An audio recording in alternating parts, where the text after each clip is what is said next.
두 번째 편을 같이 좀 배워보려고 합니다. 밑에 괄호된 부분 있죠? 같이 읽어볼까요? 괄호된 부분. 하나님은 자신이 하고자 하시는 일을 드러내신다.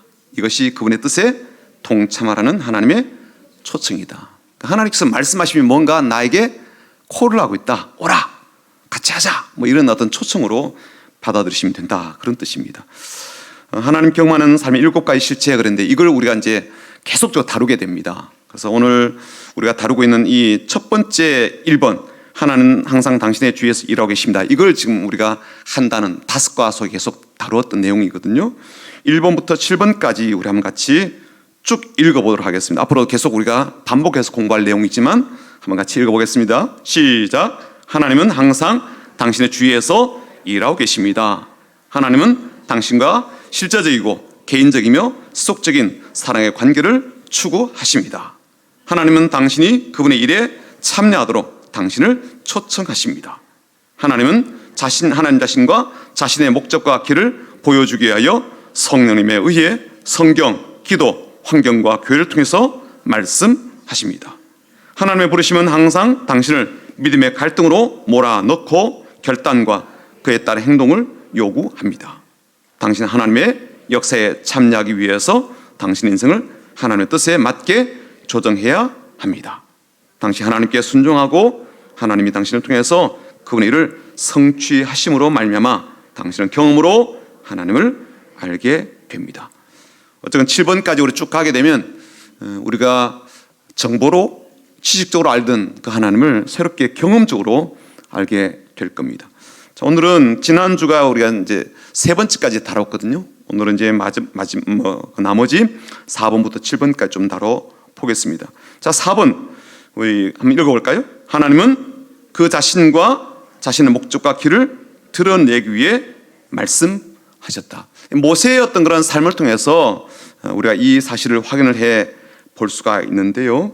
말하자면 하나님께서 자신도 드러내시고 자신의 목적도 보여주시고 길을 알려주시기 위해서 나타나셔서 말씀하신 그런 부분입니다. 출애굽기 3장 2절부터 8절까지 내용인데요. 우리 한번 쭉 읽어보고 그 밑에 Q라고 되어 있는 부분 있죠. 그걸 같이 문제를 풀어볼 거예요. 한번 2절부터 8절까지 우리 천천히 같이 읽어보겠습니다. 여호와의 사자가 떨리기 나무 가운데로부터 나오는 불꽃 안에서 그에게 나타나시니라. 그가 보니 떨리기 나무에 불이 붙었으나 그 떨리기 나무가 사라지지 아니하는지라. 이에 모세가 이르되 내가 돌이켜 가서 이 큰 광경을 보리라. 떨리기 나무가 어찌하여 타지 아니하는고 하니 그때 여호와께서 그가 보려고 돌이켜 온 것을 보신지라. 하나님이 떨리기 나무 가운데서 그를 불러 이르시되 모세야 모세야 하시매 그가 이르되 내가 여기 있나이다. 하나님이 이르시되 이리로 가까이 오지 말라. 내가 선 곳은 거룩한 땅이니 내 발에서 신을 벗으라. 또 이르시되 나는 내 조상의 하나님이니 아브라함의 하나님, 이삭의 하나님, 야곱의 하나님이니라. 모세가 하나님 배웁기를 두려워하여 얼굴을 가리매 여호와께서 이르시되 내가 애굽에 있는 내 백성의 고통을 분명히 보고 그들의 감독자로 말미암아 부르심을 듣고 그 근심을 알고 내가 내려가서 그들을 애굽인의 손에서 건져내고 그들을 그 땅에서 인도하여 아름답고 광대한 땅, 젖과 꿀이 흐르는 땅, 곧 가나안 족속, 헷 족속, 아모리 족속, 브리스 족속, 히위 족속, 여부스 족속의 지방에 데려가려 하노라. 자, 그래서 질문을 한번 보죠. 하나님은 이제 모세에게 하나님의 어떤 면, 어떤 목적, 어떤 길을 드러내셨는가라고 지금 제가 질문을 좀 드렸어요. 첫 번째 어떤 면을 보여주신 거예요? 어떤 면을 드러내 보신 거죠? 하나님의 어떤 면, 하나님이 어떤 분이시는가 지금 계속 보여주시고 말씀하신 거예요. 첫 번째는 좀 하나님의 거룩하심을 보여주신 거죠. 그렇죠? 왜냐하면 5절을 보시면 하나님이 이르시되 이리로 가까이 오지 말라. 내가 선 곳은 거룩한 땅이니. 그렇죠?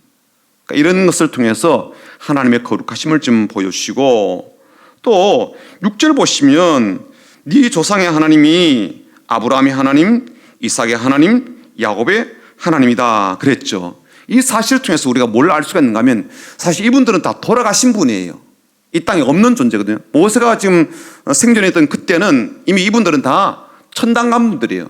그런데도 불구하고 하나님이 내가 그들의 하나님이다라고 하신 말씀은 우리의 어떤 시간의 그런 개념에 갇혀 있는 분이 아니라 영원한 하나님이다라는 그런 것을 알 수가 있어요. 그러니까 여기서도 하나님의 영원하심을 지금 보여주시고 말씀을 하시는 거죠. 또 어떤 것을 우리가 알 수가 있는가 하면 이렇게 되어 있습니다. 7절을 보시면 여호와께서 이르시되 내가 애굽에 있는 내 백성의 고통을 분명히 보고 그들의 감독자로 말미암아 부르짐을 듣고, 말하면 기도를 들으시는 거잖아요. 그렇죠? 그들의 삶을 살펴주시고, 그래서 하나님의 자비하심이라든지 하나님께서 우리가 부르짖는 소리에 계속 귀를 기울여 주신다라는 사실을 우리가 알 수가 있는 거죠. 그래서 모세와 지금 하나님이 지금 대화하는 과정 속에 하나님께서는 계속 자신을 보여주시는 거죠. 그렇죠? 눈으로 보여주시는 것보다 더 중요한 계속해서 내용을 알려주시는 거죠. 하나님은 어떤 분이신지를 이런 사실을 통해서 알려주십니다. 그리고 모세에게 지금 어떤 목적을 두고 찾아오신 것을 이야기해 주시죠. 어떤 목적이에요? 네, 어떤 목적입니까? 8절에 지금 목적이 나오잖아요. 그렇죠? 어떤 목적이에요? 그들을 애굽인의 손에서 건져내고 싶은 목적이 있는 거죠. 그래서 지금 모세에게 찾아오신 거죠. 그렇죠? 그래서 이걸 이야기해 주는 거예요. 내가 왜 너한테 온지 알아? 지금 이스라엘 백성들이 얼마나 간절하게 부르짖는지 내가 계속 듣고 있거든. 내가 너무너무 마음이 아파. 그래서 내가 그들을 건져낼 거예요 라는 목적을 지금 이야기를 하시는 거예요. 그리고 어떤 길에 대한 것도 지금 말씀해 주십니다. 어떤 길에 대한 이야기를 해 주셨을까요? 어떤 길? 8절에 보니까 그 땅에서 인도하여 아름답고 광대한 땅, 이 젖과 꿀이 흐르는 땅으로 인도하겠다라는 지금 계획을 이야기를 해주시는 거죠. 그래서 하나님께서는 하나님의 종들에게 찾아오실 때 일단 하나님이 어떤 분이신지도 지금 드러내고 보여주시고 알려주시고, 또 내가 어떤 목적을 위해서 지금 여기 왔는지도 이야기해 주시고, 그리고 그 과정에 일어날 이 모든 방법 혹은 그 길 이런 것까지 상세하게 말씀해 주신다는 거예요. 그러니까 우리한테 꼭 필요한 정보들은 다 알려주신다 그 뜻이겠죠. 그렇죠? 자, 이제 5번 보죠. 5번 보시면 이렇게 하나님께서 이제 말씀하시게 될 때 이게 뭔가 우리에게 이제 문제가 되기도 하더라고요. 그래서 5번 뭐라고 돼 있어요? 하나님의 부르심은 모세를 믿음의 갈등으로 몰아넣고, 그리고 하나님께서 기대하시는 건 뭐예요? 결단하고 그 다른 행동이 아니고 그의 다른 행동. 말하면 결단하고 나서 그에 맞춰서 내가 행동해야 되는 부분인데 그의 다른 행동을 요구한다는 거예요. 자, 하나님께서 우리에게 말씀하시게 되면 우리가 아멘이라고 할 수 있는 부분도 있겠지만 이건 아니지 않아요? 라는 부분도 분명하게 우리한테 이제 일어난다는 거예요. 그래서 모세에게도 지금 자신의 믿음에 대한 갈등 혹은 자신의 생각의 갈등, 자신의 어떤 그런 여러 가지 사고체계에서 이건 안 맞는데요 라는 부분이 이제 생겨난 거예요. 한번 보죠. 어떤 갈등을 지금 본인이 이야기하고 있는지를 보죠. 그래서 모세의 믿음의 갈등, 출애굽기 3장 11절에 어떤 갈등이에요? 모세가 하나님께 아뢰되 뭐라고 이야기해요? 내가 누구에게 바로에게 가며 이스라엘 자손을 애굽에서 인도해 내리까? 이건 무슨 뜻일까요? 네? 이게 무슨 뜻이에요?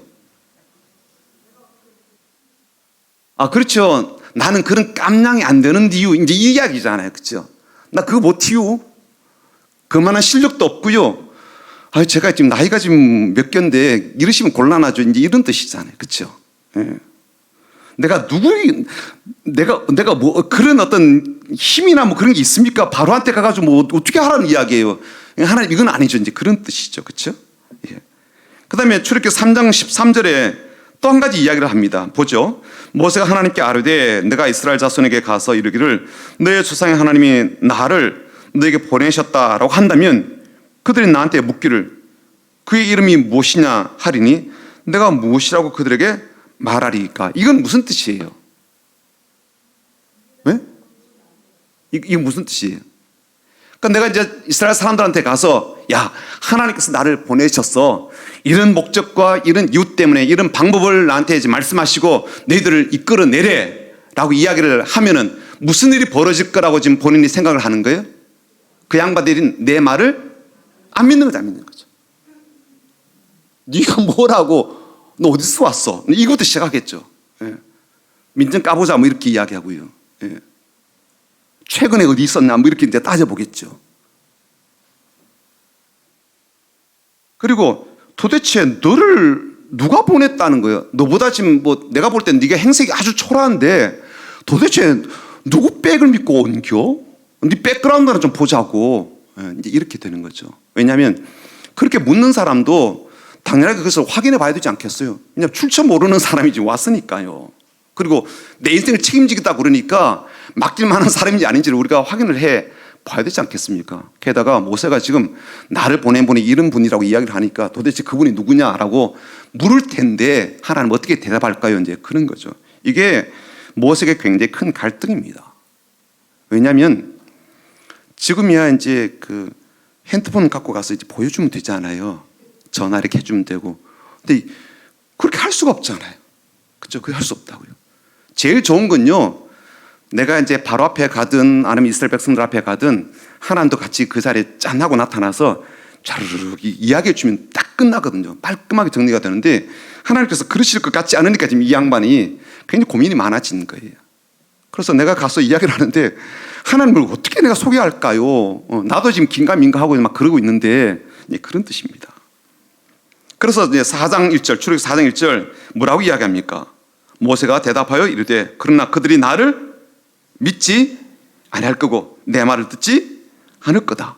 그리고 여호와께서 너에게 나타났던 그 말이 굴한 것 같아. 이렇게 이제 이야기를 하는 거죠. 이게 본인한테 굉장히 지금 고민인 거예요. 그죠? 그 다음에 이제 출애굽기 4장 10절은 또 아주 현실적인 어떤 그런 이유를 이야기합니다. 그렇죠? 어떤 이제 갈등의 내용을 이야기합니까? 모세가 여호와께 아뢰되 오 주여 나는 본래 말을 잘하지 못하는 자니이다. 주께서 주의 종에게 명령하신 후에도 역시 그러하니 나는 입이 뻣뻣하고 혀가 둔한 자니이다. 이게 현실일까요? 아닐까요? 예? 아니 연세 80대시면 그렇게 돼요. 그렇잖아요. 예? 아니 80이나 되셨는데 지금 틀니를 끼워도 이 말을 좀 잘하기 어려울 텐데요. 그렇죠? 그러니까 본인도 지금 내 현실을 잘 아는데 하나님 내가 지금 말을 잘 못하잖아요. 어떻게 가서 이야기하라는 거예요. 현실적인 어떤 그런 자신의 마음에 있는 갈등을 이제 이야기를 해줍니다. 그래서 그 큐되는 부분 한번 보죠. 모세가 하나님에 대해 믿기 힘들었던 건 뭐냐라고 질문을 던졌는데요. 한 세 가지로 한번 이야기를 해보죠. 첫 번째, 하나님에 대한 의심이 있습니다. 어떤 의심이 있을까요? 하나님에 대해서 지금 의심하는 부분이 있습니다. 어떤 의심요? 어떻게요? 아, 그렇죠. 그런 능력이 있으십니까? 라는 부분에 이것도 포함될 것 같아요. 나를 쓰신다고요? 이거. 나를 통해서 하시겠다고요? 나를? 이 나이에? 내가 지금 다 까먹어버렸는데요? 왜냐하면 40년 동안 애굽에서 내가 잘 배웠던 게 있잖아요. 문화에 대해서, 언어에 대해서, 역사, 과학 잔뜩 배웠던 게 있는데요. 40년 지나면서 홀랑 다 까먹었거든요. 이제는 여기 남아있는 게 없어요. 근데 나를? 이 나이는 이 노구의 나를? 그런 이제 의심이 있는 거죠. 나를 사용하신다는 게 진짜인가? 라는 부분. 그렇죠? 또 한 가지, 이 하나님에 대한 이제 의심보다도 백성들에 대한 불신도 있어요. 그렇죠? 오늘 이야기를 보니까 어떤 불신이에요? 그들이 나를 신뢰할까? 그렇죠? 난데없이 지금 모세가 나타났잖아요. 이 사람들하고는요 40년 동안 지금 한 번도 접촉이 없었던 사람입니다. 그런데 어느 날 갑자기 지금 모세가 툭 나타나가지고 나를 믿게 내가 하나님 보았네, 하나님께도 이런 말씀을 들었네 라고 했을 때 백성들이 나를 믿겠느냐라는 거죠.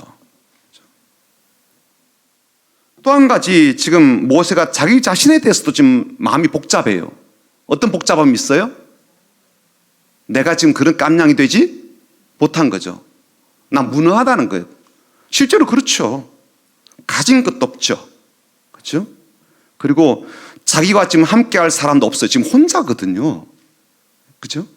자기도 지금 나이가 많죠. 혼자이죠. 지식적으로도 좀 그렇죠. 그리고 물론 지금이야 막 세상이 막 빨리 바뀌지만 예전에는 그렇게 느릿느릿하게 좀 바뀐다 할지라도 무려 40년이나 시간이 지났으면 애굽에도 많은 것들이 바뀌어졌을 거예요.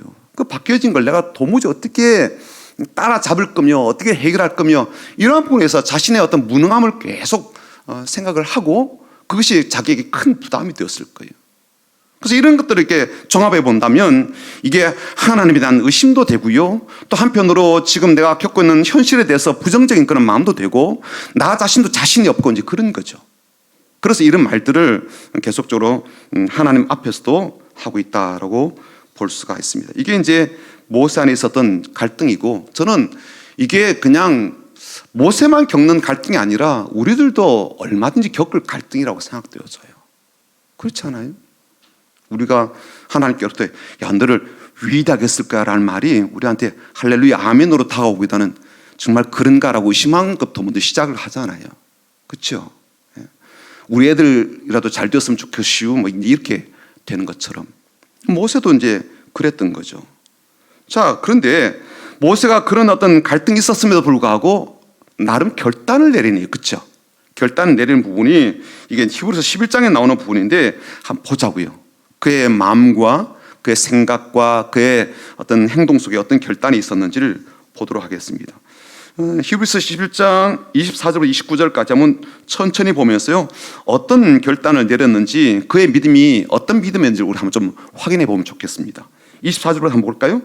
믿음으로 모세는 장성하여 바로의 공주의 아들이라 칭함받기를 거절하고 25절 도리어 하나님의 백성과 함께 고난받기를 잠시 죄악의 낙을 누리는 것보다 더 좋아하고 26절 그리스도를 위하여 받는 수모를 애국의 모든 보화보다 더 큰 재물로 여겼으니 이는 상 주심을 바라봄이라 27절 믿음으로 애국을 떠나 왕의 노함을 무서워하지 아니하고 곧 보이지 아니하는 자를 보는 것 같이 하여 참았으며 28절 믿음으로 유월절과 피 뿌리는 예식을 정하였으니 이는 장자를 멸하는 자로 그들을 건드리지 않게 하려 한 것이며 29절 믿음으로 그들은 홍해를 육제같이 건넜으나 애굽 사람들은 이것을 시험하다가 빠져 죽었으며 여러 가지 내용들이 나오는데요. 한번 여러분들이 생각하는 모세가 야 이런 믿음을 가졌다? 이런 결단했네? 이런 식으로 본인이 어떤 신앙적 반응을 보였네? 라는 것을 한번 우리가 이야기해 보자고요. 어떤 게 있을까요? 24절에는 어떤 내용일까요? 예. 그게 어떤 의미일 것 같아요? 우리로 본다면. 그렇죠, 그렇죠. 세상에 좋은 신분이 있을 거예요. 사람들이, 야, 대기업 기업주 아들이래요. 이런 것들을 내가 그걸 갖고 이용하지 않겠다는 거죠. 그렇죠? 과감하게 내려놓은 거예요. 예. 그것을 내가 힘입어서 뭔가 할 수도 있겠지만 그러지 않겠다는 거죠. 그런 이제 과감한 결단이 그에게 있었습니다. 또요, 25절에는요. 어떤 거예요? 내가 즐거움을 누릴 수도 있고, 그렇죠? 내가 행복한 시간도 보낼 수가 있겠지만 그걸 잠깐 뒤로 하고 뭘 했다는 거예요? 예. 이쪽 사람들하고 지금 어울리게 되고 이쪽 사람과 함께 하게 되면 내가 힘들어져요. 인간들하고 같이 있으면. 누구랑요? 이스라엘 사람들하고 같이 있으면 내가 힘들어진다고요. 그렇지만 이쪽에 가서 내가 즐겁게 재밌게 뭐 나름 행복하게 살 수가 있겠지만 이걸 뒤로 하고 이쪽에 가서 힘들더라도 이 사람과 함께 하겠다는 거예요. 그런 결단이 있었던 거죠. 우리는 쉽지 않잖아요. 그렇죠? 쉽지 않을 수가 있는데 모세가 그런 결정을 내렸다는 거예요. 또 26절은 뭐라고 돼 있어요? 네. 이집트에 내가 내려가서 어떻게 잘 해본다면, 예를 들어서 잘 해본다면 거기서 뭘 얻을 수가 있다는 거예요. 보화도 얻을 수가 있고 여러 가지 많은 것들을 얻을 수가 있겠지만 그것보다도 내가 뭘 하겠다는 거예요. 수치를 당할 수도 있고 모멸감을 얻을 수도 있고 여러 가지 비난을 받을 수가 있겠지만 그것 감수하겠다. 여러분도 어떠실지 모르겠는데 저는 저 나름 이런 게 있거든요. 저도 자존심이 있어요. 그러니까 자존심 꺾인 걸 못 견뎌 하더라고요. 이게. 모세는 자존심이 없었을까요? 있었을 것 같아요. 네. 나 그래도 어쨌건 바로 공주 집에 양조로 들어가도 나 한때 잘 나가는 사람이었어. 나 꽤 괜찮게 배웠다니까. 야, 마흔까지, 나 포르쉐 타고 난리 났지. 말만 하면 쫙쫙쫙 막 이루어지고 그랬다니까. 그런 자존심이 있었지 않을까요? 그리고 그런 자존심을 이제 40 이후에 이제 80이 되었을 때는 그게 아무것도 없어졌죠. 없어졌다 할지라도 80이 된 노인 모세에게도 그 나름 아직도 포기가 되지 않았던 자존심도 있었을 거라고 저는 봐져요. 아니 말로 하나님께서 80된 이 어르신을 부르셨을 때 감사합니다, 감지덕지하고 가면 좋을 텐데 이분이 그러잖아요. 그래도 가서 말이라도 해야 되지 않겠슈? 이러잖아요. 이 자존심이거든요. 그렇죠? 나가서 사람들한테 뭐라고 말해야 되는데 그래도 어떻게 말해야 될까요? 이거거든요. 말하려고 하면 말하면 되고 하지 말라면 안 하면 되고 그러면 될 텐데 이게 있단 말이죠. 근데 보니까 어떻게 돼 있어요? 그리스도를 위하여 받는 수모, 멸시, 조롱, 이거 내가 감수하겠다는 거예요. 이거 참 쉽지 않은 결정이었다고 보아지는 거예요. 자존심 다치면 굉장히 힘겨워하거든요. 다 때려쳐버려 막 이런단 말이죠. 그러지 않았어요. 그 다음에 27절은 또 뭐라고 돼 있어요? 왕의 노함을 무서워하지 않고, 그러니까 사람을 두려워하지 않았다는 거죠. 사실 왕하고 지금 이 모세의 이 어떤 신분의 차이를 본다면 이게 극과 극 아닐까요? 그렇죠? 하늘과 땅 이 정도가 될 텐데 그렇게 격차가 커도 나 두렵지 않다. 과감하게 가더라. 그리고 당시 그 애굽의 제국의 그 황제라고 한다면, 제국의 왕이라고 한다면 그 권력이 얼마나 강하겠냐고요. 근데 그 앞에서도요, 굴하지 않는다. 그런 마음가짐이 그에게 있었습니다. 그만큼 모세의 결단에 있는 행동을 우리가 보게 되죠. 28절, 29절도 나름 이제 신앙적인 어떤 결단이라 그렇게 볼 수가 있습니다. 그래서 그 Q라고 된 히브리서 11장에 나타난 모세의 믿음은 어떤 믿음이라고 생각되는가? 어떤 믿음 같아요? 그 믿음을 본다면 어떤 믿음? 자기를 희생하려는 믿음이 있었죠. 그렇죠? 나 즐거움 내가 안 해도 돼. 내 취하는 것 좀 안 해도 돼. 즐거운 것 좀 내가 안 해도 돼. 수모 다하는 것 그래, 그것도 감사하지. 자존심 좀 꺾이는 거 괜찮아. 그러니까 자기 희생적인 믿음이 있었죠. 그리고 고난받기를 두려워하지 않았던 것, 그리고 하나님을 전적으로 신뢰하고 의지하는 그런 믿음을 우리가 이제 히브리서 11장에서 이제 보게 됩니다. 자, 그렇게 이제 믿음의 갈등이 있었지만 나름 이제 결단하고 결심하고 나서 그 다음에 하는 일이 보니까 조정하는 거네요. 그렇죠? 삶의 걸음을 조정하는 거예요. 6번 같이 한번 읽어볼까요? 모세는 하나님의 역사에 참여하기 위해 그의 인생을 하나님의 뜻에 맞도록 크게 조정이 필요합니다. 그러니까 아는 것으로 안 된다는 거예요. 조정이 필요한데 어떤 조정을 했는가라고 보죠. 19절부터 22절까지 출애굽기 4장 19절부터 22절까지 한번 보겠습니다. 읽어볼까요? 여호와께서 미단에서 모세에게 이르시되 애굽으로 돌아가라. 내 목숨 노리던 자가 다 죽었느니라. 모세가 그의 아내와 아들들을 나귀에 태우고 애굽으로 돌아가는데 모세가 하나님의 지팡이를 손에 잡았더라. 여호와께서 모세에게 이르시되 내가 애굽으로 돌아가거든 내가 내 손에 준 이적을 바로 앞에서 다 행하라. 그러나 내가 그의 마음을 완악하게 한즉 그가 백성을 보내주지 아니하리니 너는 바로에게 이르기를 여호와의 말씀에 이스라엘은 내 아들 내 장자라. 그렇게 했는데요. 그때 바로 밑에 질문이 뭐예요? 모세는 자기 인생을 어떻게 조정하였습니까? 그래서 어떻게 조정했을 것 같아요? 오늘 본문에서 보면 어떤 조정이 있었어요? 우선 지금 애굽으로 내려가려면 무엇부터 해야 될까요? 애굽으로 가려고 그래요. 지금 사는 곳은 미디안이고요. 어떻게 하면 좋겠어요? 예? 짐을 정리하셔야죠. 애굽으로 가시려면 짐을 정리해야 될 겁니다. 그리고 지금 모세가 사실은 지금 처가살이를 하고 있잖아요. 그렇죠? 그러니까 처갓집하고 이것도 좀 정리가 돼야 되겠죠. 왜냐하면 아내랑 애들이랑 이제 애굽으로 내려갈 거니까. 그래서 이게 좀 조정이 있는 거예요. 직업도 지금 내려놓고 처갓집 이 모든 것도 내려놓고 애굽으로 가게 되는 거죠. 그리고 이 조정이 어떤 의미인가 하면요, 이겁니다. 하나님이 지금 일하시려고 하는 현장으로 가는 거예요. 그런 조정이 필요한 거예요. 그러니까 무조건 뭐 간다 뭐 이게 아니고 왜 내가 가는가, 어디로 가는가라고 했을 때 이게 하나님께서 저곳에서 일하신다, 하나님께서 이곳에서 일하신다, 그래서 간다는 거예요. 그게 아니라면요, 이동하는 건요 자기 욕심이거나 자기 생각인 거죠. 근데 하나님께서 지금 애굽에서 일을 하고 일을 하시려고 한다, 지금 일을 하시려고 나를 부르신다라는 것 때문에 미단에서 자기의 처갓집과의 모든 관계를 정리하고 짐을 정리하고 이사를 하는 거죠. 아들하고 그다음에 아내랑 함께 가게 됩니다.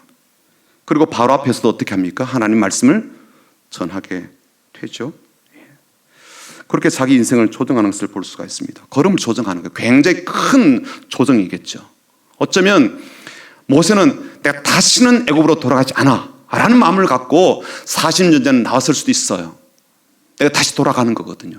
이게 굉장히 그게 큰 말하면 발걸음과 삶의 조정이다라고 볼 수도 있을 겁니다. 그리고 돌아가게 되었을 때 본인이 죽을 수 있죠. 그렇죠? 왜냐하면 본인이 예전에 저질렀던 일이 있으니까. 애굽의 병사를 죽였잖아요. 그러니까 내가 돌아간다면 호랑이 굴에 체벌로 들어가는 격이 될 수도 있으니까요. 그런데 또 본인이 자신의 걸음을 조정합니다. 하나님 뜻에 맞추어서. 자, 마지막인데요. 7번 같이 한번 읽어보겠습니다. 모세가 하나님께 순종하고 하나님이 그를 통해서 그분의 일을 성취하심으로 말미암아 그는 경험으로 하나님 알게 되었다. 하나님 알게 되는 이 마지막 관문, 과정이 뭐냐면 순종입니다. 그러니까 순종의 걸음이 되어야 이제 마지막 하나님께서 내게 경험케 하시고자 하는 그 모든 것들을 내가 알 수가 있는 거죠. 하나님도 알게 되고 하나님의 은혜도 깨닫게 되고 하나님의 일하심도 내가 새롭게 경험하게 되는데, 지금 나온 이 본문 내용은 뭐냐면 홍해 앞에서 있었던 일이죠. 그렇죠? 한번 보죠. 15절부터 17절까지 또 21절부터 30절까지 아니 21절부터 23절까지 또 26절부터 30절 26절 27절 29절 30절 이렇게 한번 쭉 같이 읽어볼게요. 시작. 여호와께서 모세에게 이르시되 너는 어찌하여 내게 부르짖느냐?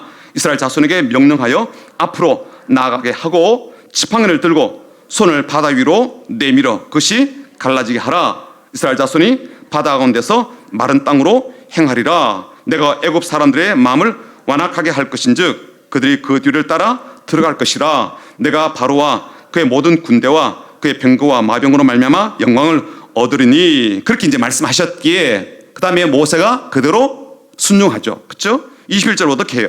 모세가 바다 위로 손을 내밀매 여호와께서 큰 동풍이 밤새도록 바닷물을 물러가게 하시니 물이 갈라져 바다가 마른 땅이 된지라. 이스라엘 자손이 바다 가운데를 육지로 걸어가고 물은 그들의 좌우에 벽이 되니 애굽 사람들과 바로의 말들 병거들과 그 마병들이 다 그들의 뒤를 추격하여 바다 가운데로 들어오는지라. 그 다음 계속해서 26절 여호와께서 모세에게 이르시되 내 손을 바다 위로 내밀어 물이 애굽 사람들과 그들의 병거들과 마병들 위로 다시 흐르게 하라 하시니 모세가 곧 손을 바다 위로 내밀매 새벽이 되어 바다의 힘이 회복된지라. 애굽 사람들이 물을 거슬러 도망하나 여호와께서 애굽 사람들을 바다 가운데 엎으시니 그러나 이스라엘 자손은 바다 가운데를 육지로 행하였고 물이 좌우의 벽이 되었더라. 그날에 여호와께서 이같이 이스라엘을 애굽 사람의 손에서 구원하심에 이스라엘이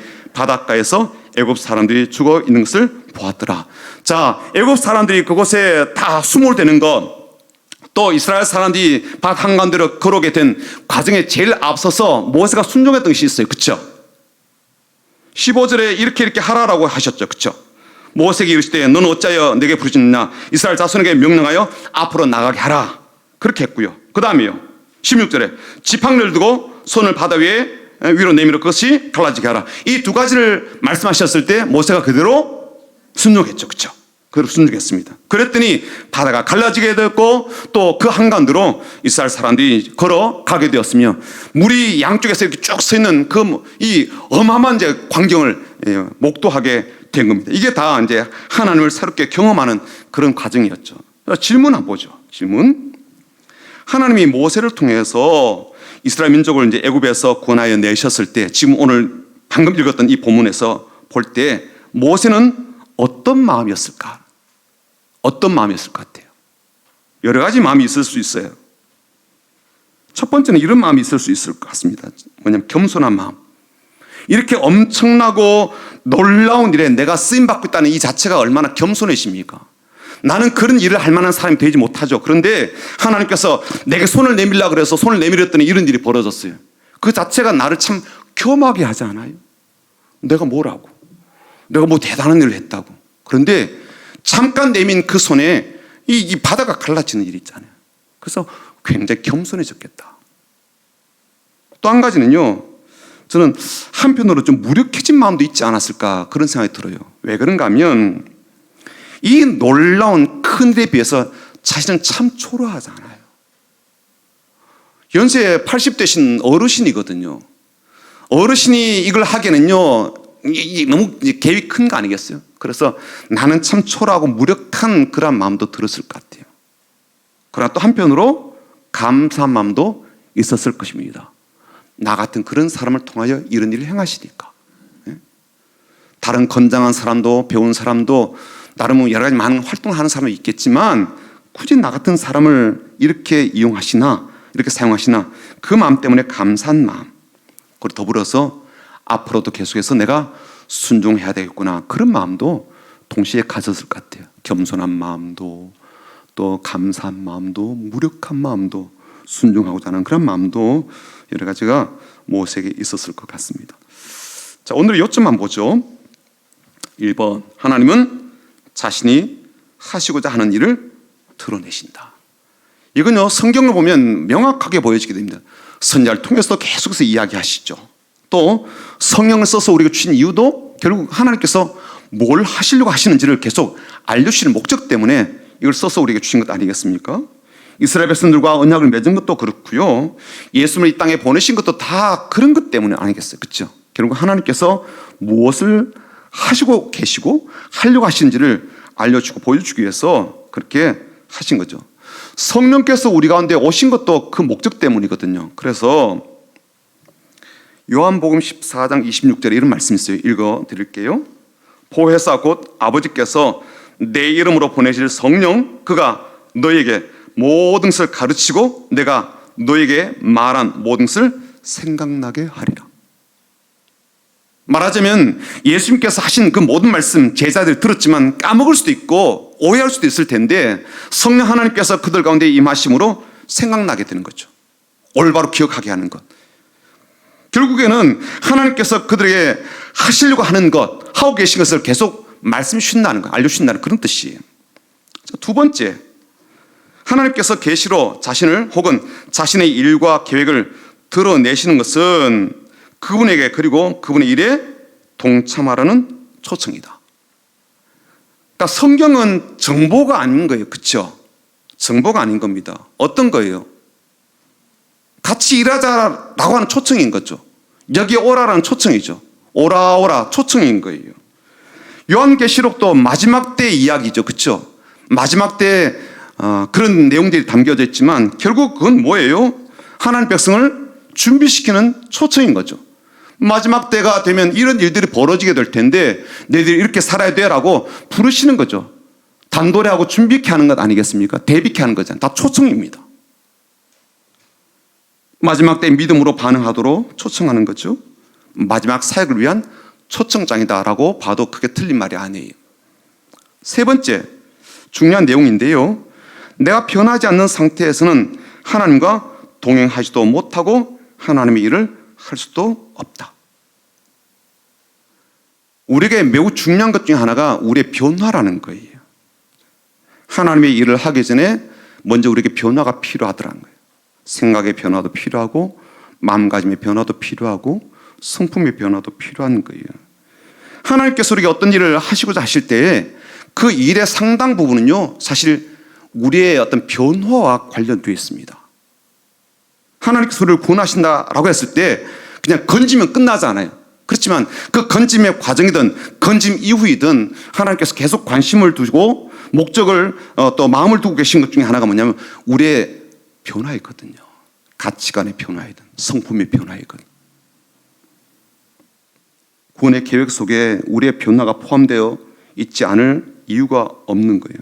왜 우리에게 변화가 필요할까요?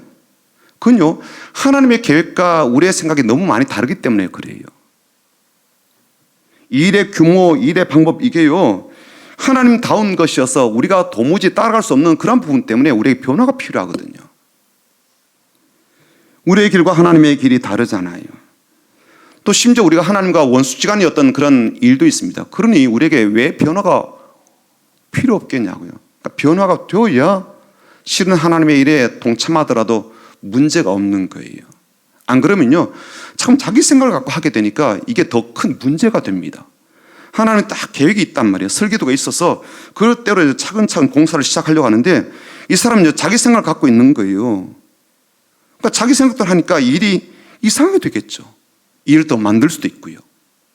그래서 하나님께서 우리가 어떤 그런 일을 행하시려고 하든 아니면 동행하시려고 하는 그런 과정 속에 반드시 우리에게 변화를 요구하신다는 거예요. 자, 네 번째는 하나님은 하나님께 온전히 헌신된 사람을 통해서 하나님이 기뻐하신 일을 행하신다. 모세도 마찬가지고요.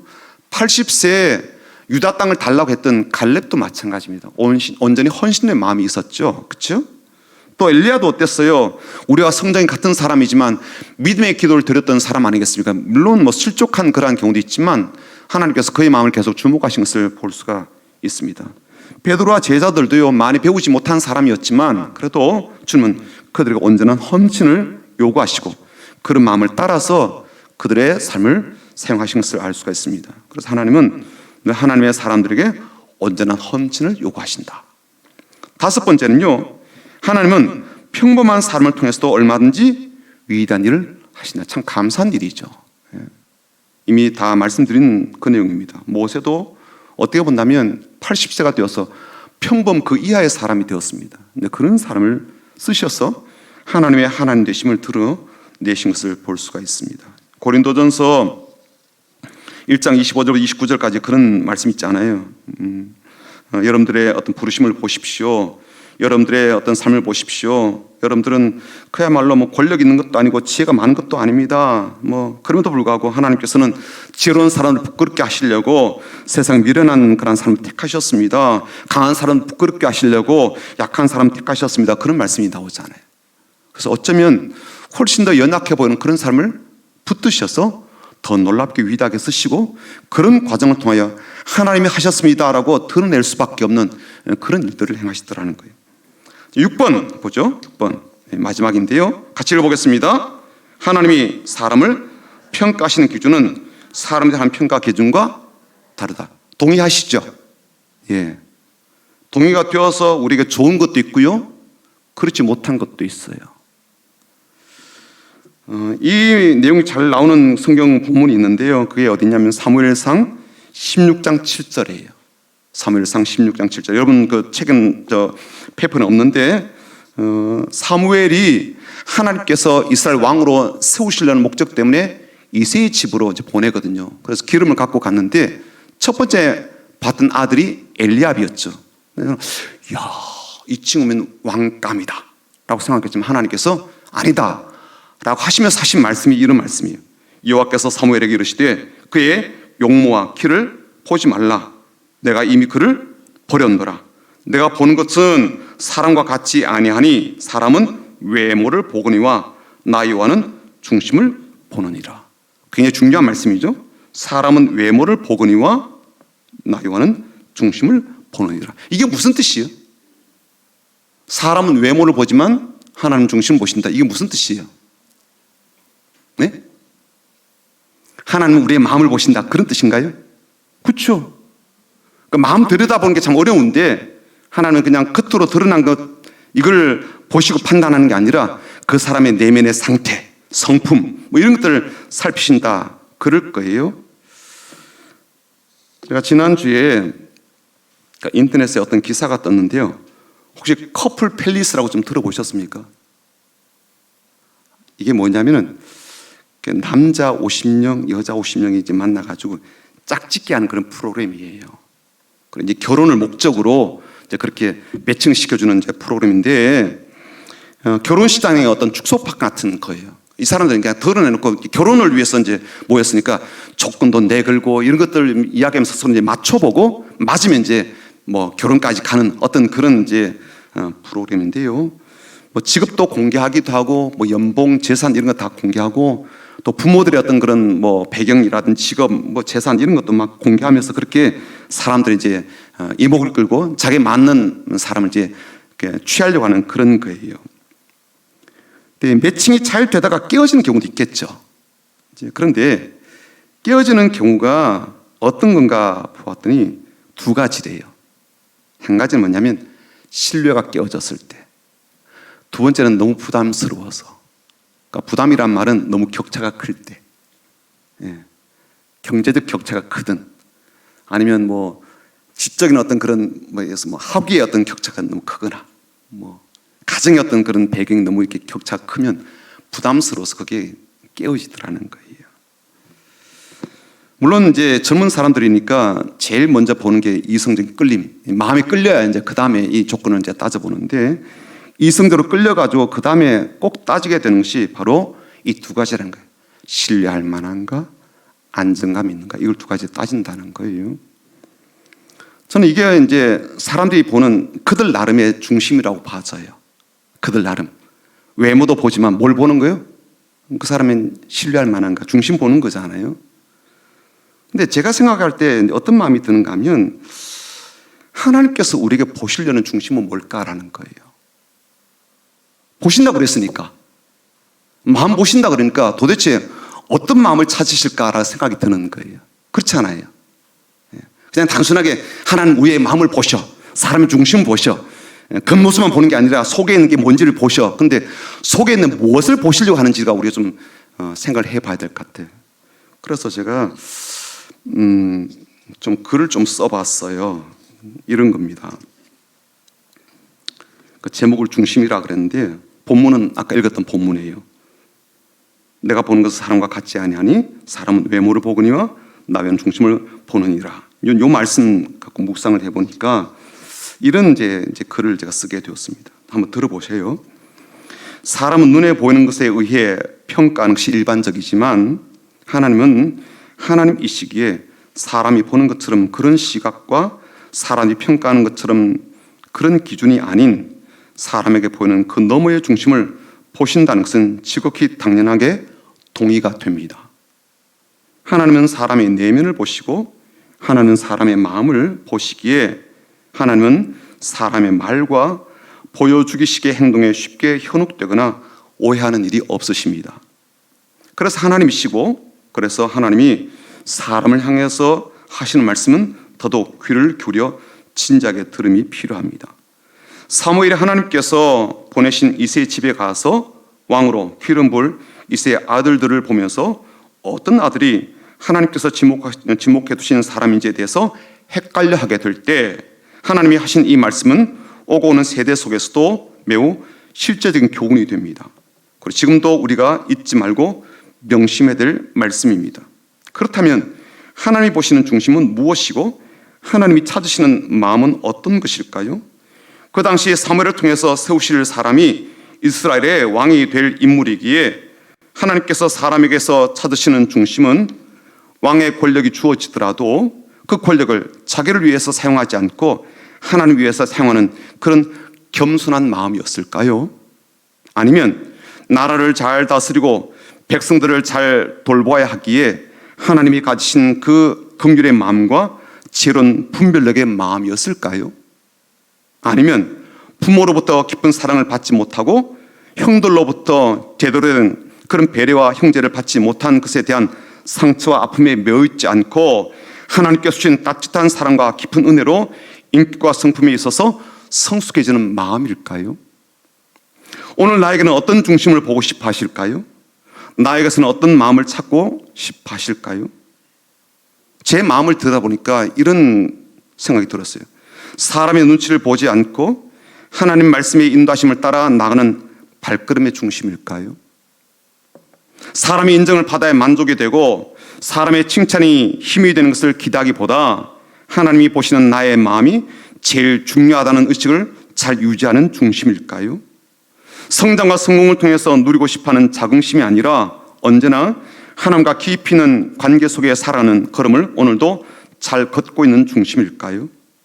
미래에 대한 불안이나 나의 앞날에 대한 두려움에 의해서 영향을 받고 그로 인하여 대비하고 준비하는 삶이 아니라 하나님의 종들은 하나님이 살피시고 먹이시고 돌보신다는 가장 기본적인 신뢰를 잃어버리지 않는 중심일까요? 내가 힘들더라도 하나님의 긍휼을 잃어버리지 않고 개인적인 일이든 교회 일이든 어떤 일로든 분노가 일어나더라도 그 분노에 나의 말을 담아내지 않고 주님이 온유함으로 대답하시고 교훈하시고 기도하신 것처럼 그렇게 영성의 뿌리가 깊은 나무와 같은 중심일까요?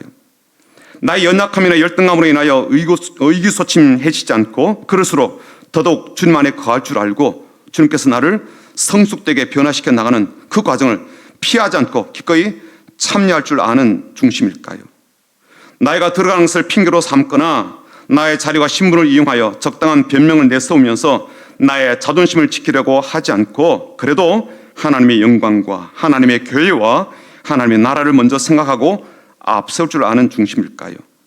사람의 눈을 속이거나 나를 향한 생각을 좋게 가지도록 인간적인 방법과 수단을 사용하려고 하지 않고 하나님만을 기쁘시게 하는 신실함으로 행동할 줄 아는 정직함의 중심일까요? 그래서 오늘 이 말씀으로 나의 중심을 돌아보고 나의 마음을 다시 살펴봅니다. 오늘의 삶도 앞으로의 인생의 걸음도 사람의 중심을 오시는 하나님 앞에서 온전함으로 살아가는 인생이 되기를 소망합니다. 그렇게 글을 좀 써 보았어요. 오늘 우리의 삶 가운데도 이런 하나님께서 우리에게 찾으시는 그런 마음, 중심이 있는 그런 마음을 잘 가지셔서 우리가 차근차근 행하는 이런 과정 속에서 하나님을 새롭게 경험하고 하나님 행하신 놀라운 일들을 우리가 체험하는, 그래서 체험적인 뜨거워진다 이런 체험만 아니라 하나님께서 나를 통해서 일하시는 이런 놀라운 체험들이 우리 가운데 있게 되기를 주님의 이름으로 축복합니다.